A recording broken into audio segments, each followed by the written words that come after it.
À quoi ça sert les pandémies? J'ai été chercher la définition sur le John Hopkins Center, où on nous parle, en fait, j'ai pris la raison d'un des scénarios qui a été mis en place. Ça sert à former les hauts dirigeants au plus haut niveau des gouvernements américains et internationaux et les dirigeants des industries mondiales. Les réponses des acteurs au scénario ont mis en lumière, fait que là, on parle ici du scénario Dark Winter. Peggy 18. Les réponses des acteurs au scénario ont mis en lumière la nécessité d'une coopération entre l'industrie, les gouvernements nationaux, les principales institutions internationales et la société civile pour éviter les conséquences catastrophiques qui pourraient résulter d'une pandémie à grande échelle. OK?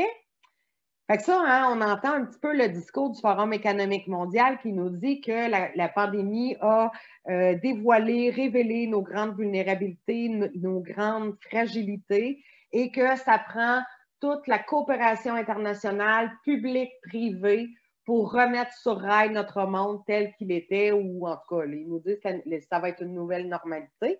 On ne retrouvera jamais le monde d'avant. Pour vous parler des simulations pandémiques, hein, ça fait longtemps qu'on se pratique.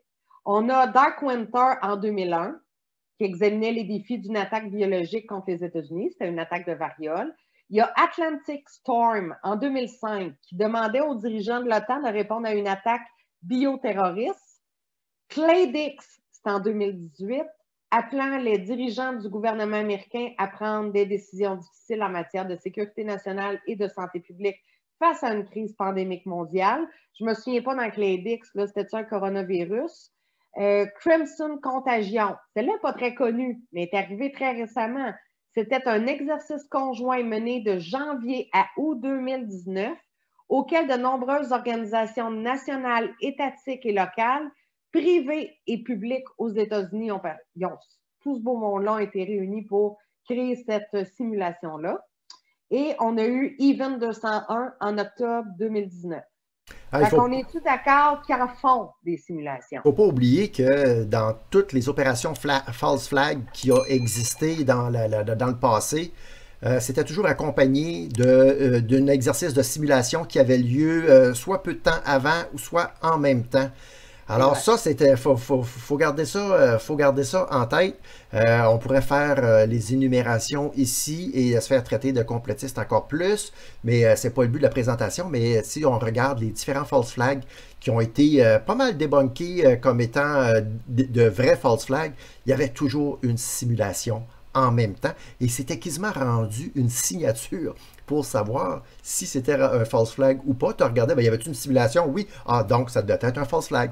C'était un petit peu ça. Moi, je t'ai rendu. Avec les acteurs de crise, acteurs de crise demandés sur la Craigslist aux États-Unis. Ça prenait un handicapé avec qui il manquait une jambe. Et là, en tout cas, on ne va pas rentrer là-dedans mais effectivement, il y avait des incongruités hallucinantes. C'était devenu gênant quasiment. Ici, on voit, Stéphane, c'est une autre simulation qui n'a pas été beaucoup publicisée et qui pourtant est tellement intéressante à lire. C'est The SPARS Pandemic. Le scénario s'étend pour 2025-2028. OK? Ça, c'était mené en 2017. Je vais vous en parler parce qu'elle est extrêmement intéressante par rapport au vaccin et regardez bien le titre qu'ils lui ont donné. La pandémie SPARS de 2025, chambre d'écho et opposition au vaccin.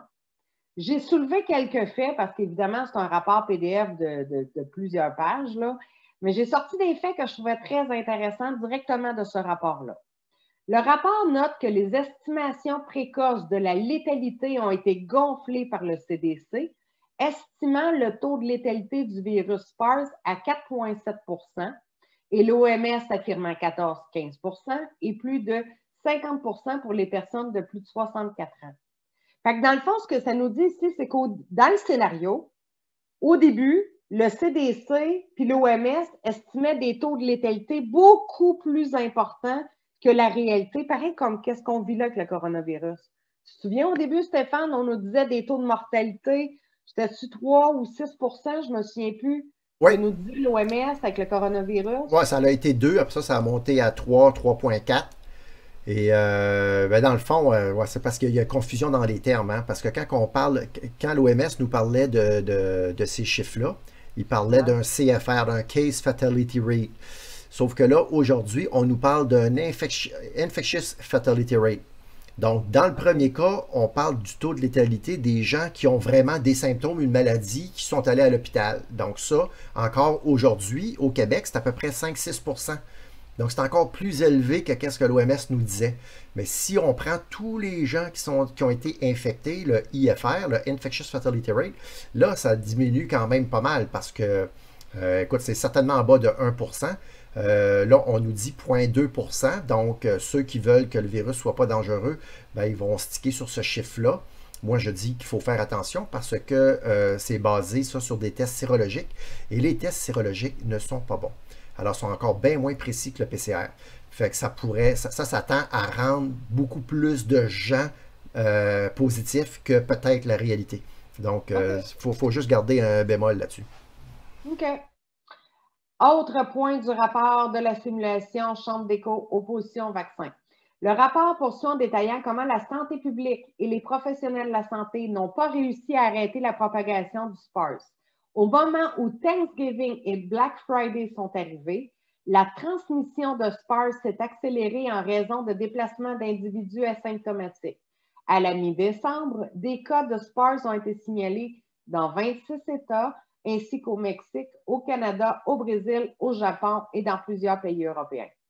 En passant, on nous parle ici de Thanksgiving et Black Friday. Hein, on vient de passer ça, là. Hein, c'était la semaine passée, ou là 2 semaines. Ouais. Puis, dans le scénario de Tom Clancy, hein, de Division, le virus se propage à partir de la Thanksgiving et du Black Friday. Non, du Black Friday, il ne parle pas de la Thanksgiving. Le Black Friday, avec les échanges d'argent, le virus est maintenu sur les pièces, sur la monnaie pendant 17 jours. Et c'est suite au Black Friday que ils ont perdu le contrôle de l'épidémie. Et tu vois, dans cette simulation-là de 2017, on nous répète encore que c'est à partir du Black Friday que les cas se sont mis à exploser. Ben oui, c'est quand même Nous verrons bien si c'est le cas bientôt. Quand même capoté, hein? Oui.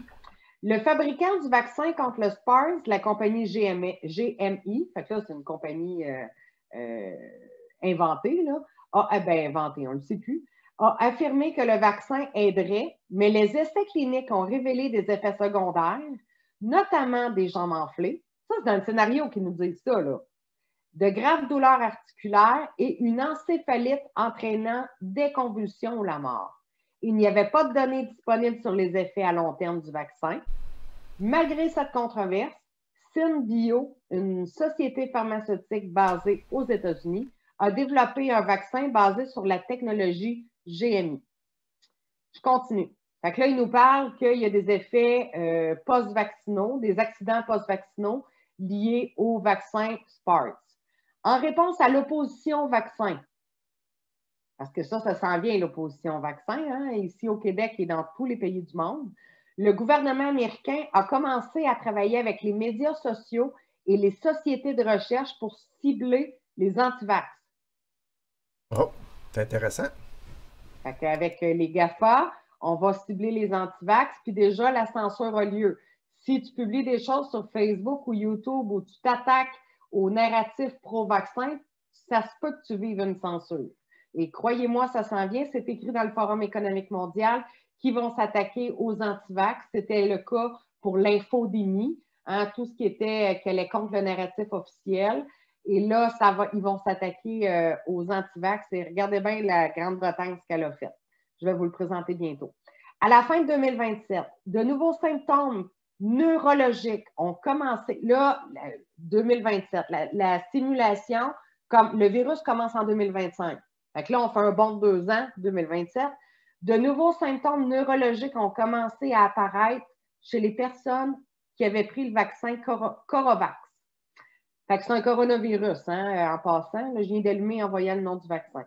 Après n'avoir montré aucun effet secondaire indésirable pendant près d'1 an, plusieurs personnes vaccinées ont lentement commencé à ressentir des symptômes tels qu'une vision floue. Stéphane, tu vas-tu couper tes clics-clics? Oui, hein? Non. Ah non, on t'entend cliquer.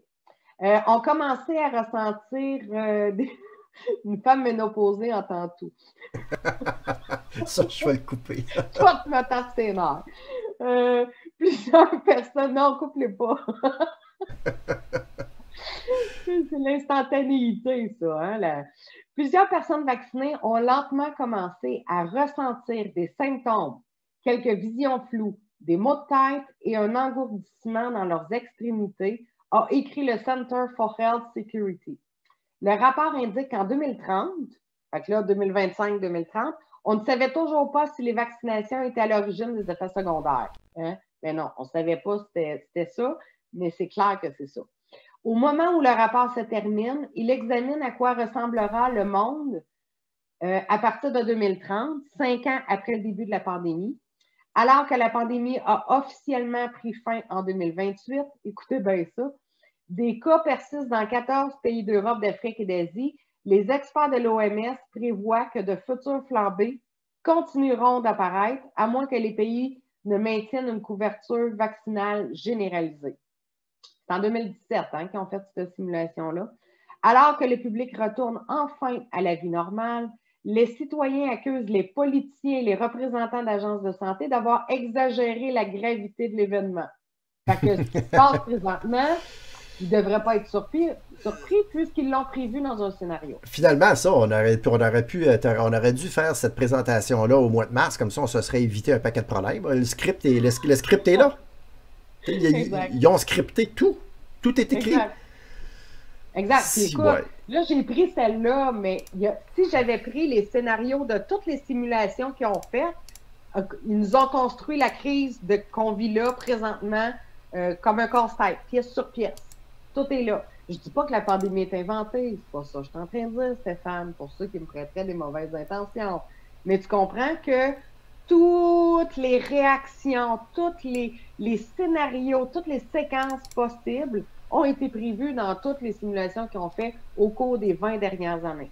Et je termine en disant, la simulation indique que la simulation indique que les théories du complot ont également proliféré sur les réseaux sociaux, suggérant que le virus avait été créé et introduit à dessein dans la population par des sociétés pharmaceutiques ou qu'il s'était échappé d'un laboratoire gouvernemental testant secrètement des armes biologiques. Oh boy! Et là, ils ont écrit en parenthèse Stéphane Gay, microbiologiste au Québec. T'as dit? Ils l'ont écrit. C'était drôle. Fait que tout ça pour dire que, écoute, juste la finale, la dernière conclusion que j'ai mise des théories du complot, c'était prévisible. Tout ce qui va à l'encontre. Puis, on est tous d'accord. Il y a des théories du complot, là, comme là, il y a une gang de clones, il y a plein de monde avec des bracelets qui ont été arrêtés. Je veux dire, moi, ça, j'embarque tellement pas là-dedans. Mais je pense que tout ce qui s'écarte du discours officiel est catégorisé comme théoricien du complot. Tu sais, on le voit avec Alexandra Arion Code.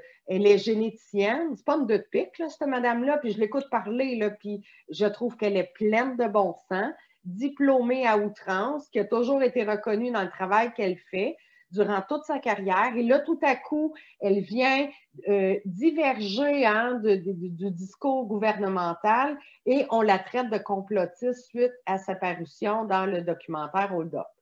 Alors, ça montre à quel point tout ça sert à discréditer toute personne visant à défaire le narratif officiel. Là, il y en a qui vont me dire que les simulations servent à préparer les pays, mais en fait, le John Hopkins nous le dit, puis à la fin de toutes les simulations, c'est l'objectif visé. Mais s'ils se pratiquent depuis tant d'années à faire à créer de fausses pandémies, dans le but de, quand on va arriver à une vraie pandémie, tout va être en place, tout va être prêt. Comment peut-on expliquer que le Canada, les États-Unis et la France, puis il manque des pays, il me semble que l'Espagne aussi ou l'Italie, qui ont donné des tonnes de masques à la fin février, mi-février, fin février, là, c'est dans cet horizon-là, Canada, France, États-Unis. Comment se fait-il qu'ils ont donné des tonnes de masques en Chine et qu'il n'en restait même pas pour les citoyens, pour le personnel soignant, d'où des flambées de cas dans les centres de personnes âgées, dans certains hôpitaux. Comment qu'on peut expliquer qu'ils n'étaient pas prêts Ben avec voyons, un élément de base qui est un masque? c'est clair qu'ils sont juste incompétents. Voyons donc. Ce sont juste des incompétents. Ben moi, je pense qu'il y a une petite coche là, à ajouter à l'incompétence. C'est de l'incompétence crasse. Moi, tu m'aurais mis là, Non, non, en charge de... Écoute, je comprends pas, mais c'est clair qu'ils sont malveillants, c'est clair que c'est organisé. Ils peuvent pas être incompétents, tout le monde en même temps commettre les mêmes erreurs, alors que toutes ces compagnies, tous ces gouvernements-là ont un guide écrit par leur propre scientifique qui dit qu'en cas d'épidémie, pandémie, on doit prendre des masques efficaces, des N95. Et encore aujourd'hui, nos infirmiers et infirmières, nos médecins n'ont pas accès à ces putains de masques-là. J'ai encore mis une publication là-dessus sur mon Facebook aujourd'hui. Alors, un médecin qui veut se protéger avec un N95, il se fait rencontrer et il se fait taper ses doigts. Tu te protèges trop. C'est-tu pas incroyable, ça? C'est complètement capoté. Alors, c'est du délire. Alors, les gens que moi j'appelle des gens un peu plus endormis par les médias ne se posent pas ce genre de questions-là. Alors, comment on peut accepter de l'autorité qui reproche à des médecins qui sont en première ligne de trop se protéger? Alors, des N95, là, Chris, on est au mois de décembre. On est au mois de décembre. Il y avait 8 mois pour en commander. Ils ne sont pas capables d'en commander. OK, vierge, fabriquez-en. Écoute, le filtre là, du 3M, c'est fait à Saint-Georges-de-Beauce. OK, par une compagnie. Alors, on a juste à réquisitionner ces compagnies-là et puis faire des filtres pour tout le monde. Le port du bon masque, on veut que les cas cessent, on veut que le virus arrête de se propager. Il faut mettre des bons masques, that's it. Les petits masques comme ça là, de chirurgie, ça ne fonctionne pas. Ça fonctionne un petit peu, mais on le voit bien que ça ne fonctionne pas. Calvas, il y a des flambées de cas partout. Ah oui, puis on le voit, ils reproduisent les mêmes erreurs à la deuxième vague qu'à la première vague. Ben oui! Ils ont eu tout l'été pour préparer des plans de match, des plans logistiques pour que ça fonctionne. C'est sûr qu'ils ne peuvent pas inventer du personnel de la santé. On est conscient qu'une infirmière, que ça y prend 3 ans à faire son cours, on ne peut pas inventer des infirmières. On ne peut pas les inventer. Par contre, si les infirmières ne sont pas là, il en manque 6000, Chris, c'est parce qu'ils sont malades, parce qu'ils sont chez eux, parce qu'ils n'ont pas eu le bon masque, ils n'ont pas eu accès à de l'équipement de protection. Ça fait depuis le mois de mars que je crie là-dessus et ça tombe dans l'oreille de ça. Il n'y a personne qui s'offusque de ça. Pire que ça, puis ça me fâche en maudit, c'est que les gouvernements sont assez wise, assez malveillants pour fomenter des chicanes entre les anti-masques et les pro-masques pour qu'ils se tirent des roches. Alors que, elle n'est pas là le problème. Le problème, Chris, c'est qu'il faut porter le bon masque, OK? Puis il faut s'assurer que les personnes qui sont à risque aient accès à ces masques-là. Il me semble que c'est simple à comprendre. Je comprends en tout cas. Oh boy! Mais bon, on fera pas le procès de la crise sanitaire parce que ça nous prendrait une vidéo au complet. Puis c'est comme moi, je te dirais que je décroche un peu de tout ça, mais en fait, ce que je voulais démontrer, c'est qu'on stimule des pandémies mondiales depuis 20 ans à outrance. Tous les gouvernements ont des modes d'emploi, comment agir en cas de pandémie. Puis, on voit que c'est un échec monumental. Puis, la plupart des décès ont été occasionnés par de la négligence, par un manque de préparation des gouvernements. Fait qu'on voit que c'est une joke au cube. C'est ça que je veux démontrer.